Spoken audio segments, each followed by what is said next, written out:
Watchtower. All right, Fox News Alert, brand new information. President-elect Donald Trump tapping Sean Spicer for White House press secretary, among several other high-profile appointments. Joining me now to break down this new alert, we have Fox News contributor and political editor at townhall.com, Guy Benson. Thank you so much, Guy, for joining us. Hey, Merry Christmas. I'm grateful to have you here on set with us. Absolutely. Let's talk about the news of the hour. Sean Spicer, that's going to be a hugely influential position, and he is very poised for it. Yeah, so they announced this communications team. Several of the members have been very loyal to Donald Trump over the past year and a half. Sean Spicer was running comms at the RNC. I know Sean a little bit, and you can't find a harder working guy in Washington. He's a very talented communications professional. I think this is a job that he took on over the last year with all of the craziness going on in the 2016 cycle, a very difficult job that he did quite well.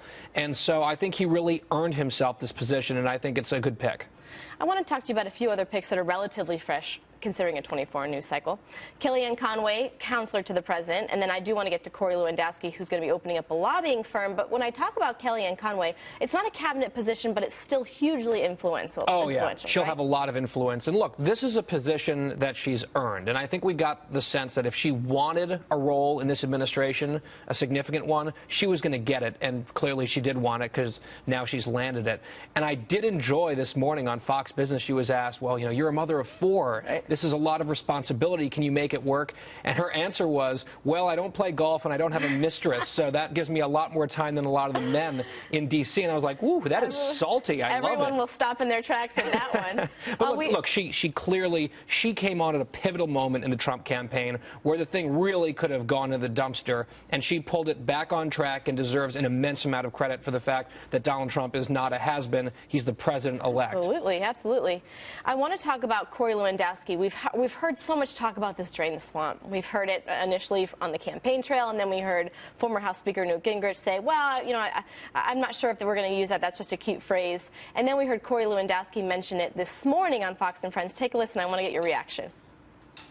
I think if you had to put them in a chronological order, drain the swamp is probably somewhere down the bottom, as opposed to getting tax reform done, making sure middle class people have more jobs, making sure we're renegotiating our bad trade deals, ensuring that we're fixing Obamacare, repairing and replacing that, or replacing that and putting in something new. I think at the end of the day, it's about the economy. I want to report that I made a big boo-boo. I talked this morning with President-elect Donald Trump, and he reminded me he likes draining the swamp. I mischaracterized it the other day. He intends to drain the swamp. So I want all of you to know I goofed. Draining the swamp is in. The alligators should be worried, and you'll hear me write more about alligators and the swamp. All right, okay, so we all make boo-boos. We're all human, boo-boo. But we also love consistency. Are we getting that? Why are we getting different messages? Yeah. This is confusing. Well, we all make boo-boos, but we don't all get phone calls from Donald Trump for making the goof or whatever he called it.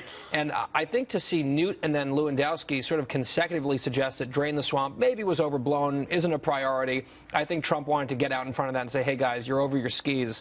This is going to be something that I care about, because it was one of the top 2 or 3 slogans down the stretch that helped Trump win. I think maybe Lewandowski is making these types of noises because he's about to start a consulting firm in the Beltway where some You could argue that's a swamp. Right. You could argue that, to use Newt's terminology, that Lewandowski is setting himself up to be one of the alligators in the swamp, although he says he won't become a swamp dweller. He's just there to, do what's good for the country and for the Trump administration, although that's how a lot of communications consultants sort of operate.